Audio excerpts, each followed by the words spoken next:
జనం ప్రభుత్వ కార్యాలయాల దగ్గరికి వచ్చే అవసరం లేకుండా తమ ఏరియాలో ఉన్నటువంటి గ్రామ సచివాలయం, వార్డు సచివాలయం లేదా ఇంటి దగ్గరికే సేవలు. ఎంఆర్ఓ ఆఫీసు, ఆర్డీఓ ఆఫీసు ఇట్లాంటి వాటి దగ్గరికి వెళ్ళే అవసరం లేకుండా ఇప్పుడు అక్కడ బారులు తీరే పరిస్థితి డిఫరెన్స్ అన్నమాట. ఎందుకు అని అంటే ఇప్పుడు తాజాగా ఇవి గ్రౌండ్ లెవెల్లో జరిగేటటువంటి వాటిని ఇప్పుడు సిటీ ఎడిషన్స్లో వేస్తున్నారు. ఆర్జీల వెల్లువ రేషన్ సర్వీసులకి ఇక్కడ భారీ స్పందన.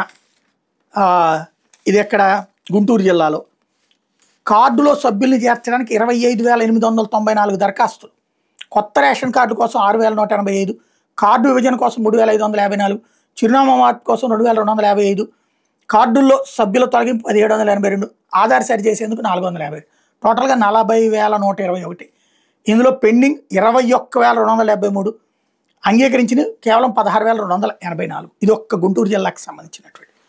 అంటే ప్రతి జిల్లాలో ఇప్పుడు 40,000 మంది కార్యాలయాల దగ్గరికి వెళ్ళినట్టే రెవెన్యూ కార్యాలయాల దగ్గరికి.